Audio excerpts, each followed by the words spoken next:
I'm Teisha Bader with Shalom TV's News Update. Israeli Prime Minister Benjamin Netanyahu met Thursday with Yesh Atid leader Yair Lapid at the Prime Minister's residence in Jerusalem for 2.5 hours in what was considered the first face-to-face coalition meeting since the elections. The content of the talks were not revealed, but the Prime Minister's office said that they took place in a, quote, very good atmosphere and focused on the challenges facing the state. The two reportedly agreed to meet again. Yesh Atid won 19 seats in the Israeli elections, making it the second largest party after Netanyahu's Likud. The Jerusalem Post reports that Netanyahu later called Meretz chairwoman Zehava Gal'on and invited her to join coalition talks. Gal'on reportedly accepted the invite but said she will not join the government. Netanyahu also is scheduled to talk to labor leader Sheli Yachimovich. According to the Post, Likud Beitenu said Netanyahu approached Gal'on and Yachimovich in order to form a government as wide as possible. United States Ambassador to the United Nations Susan Rice said that the usage of the term State of Palestine at the UN does not constitute U.S. recognition of Palestinian statehood. Rice said any reference to the State of Palestine in the United Nations, including the use of the term State of Palestine on the placard in the Security Council or the use of the term State of Palestine in the invitation to this meeting, do not reflect acquiescence that Palestine is a state.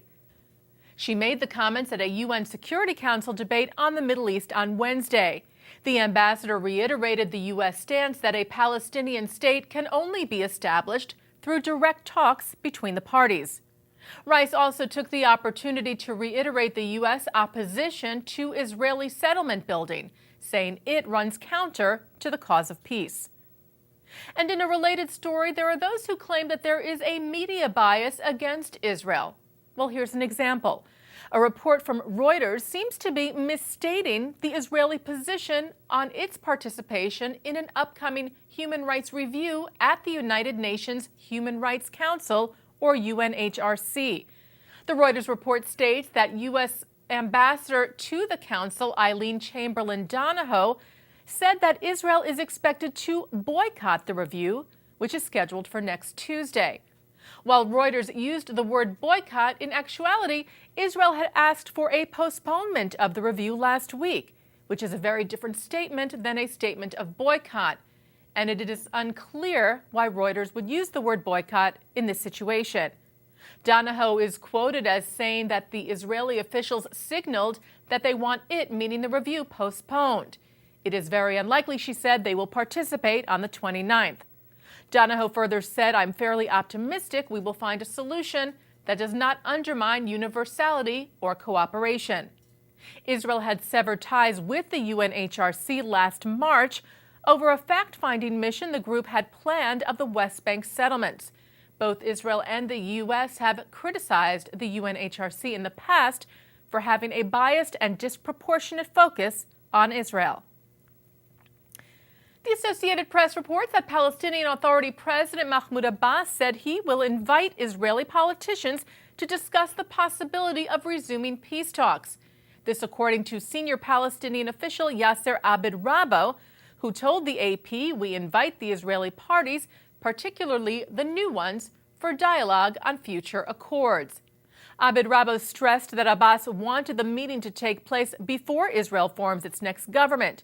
He also said the Palestinians have not dropped two conditions for negotiations, one being that Israel must stop building in the settlements, and two, that a Palestinian state must be negotiated on the basis of pre-1967 borders. The Jerusalem Post reports that Hamas plans to open a military academy for Gaza school children in grades 7 through 9 to prepare them for the, quote, phase of liberating Palestine. Hamas Prime Minister Ismail Haniyeh made the announcement Thursday at a ceremony in the Gaza Strip.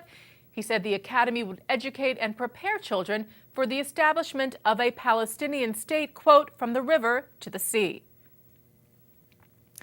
Former U.S. Secretary of State Henry Kissinger called for serious international negotiations with Iran to prevent it from becoming nuclear. Kissinger made the comments at the World Economic Forum in Davos, Switzerland. The former Secretary of State said that he hopes a negotiated solution can be found to prevent a situation that could force Israeli military action. Unilateral intervention by Israel would be a desperate last resort, Kissinger said. But the Iranians have to understand that if they keep using the negotiations to gain time to complete a nuclear program, then the situation will become extremely dangerous. And that's Shalom TV's news update. I'm Teisha Bader.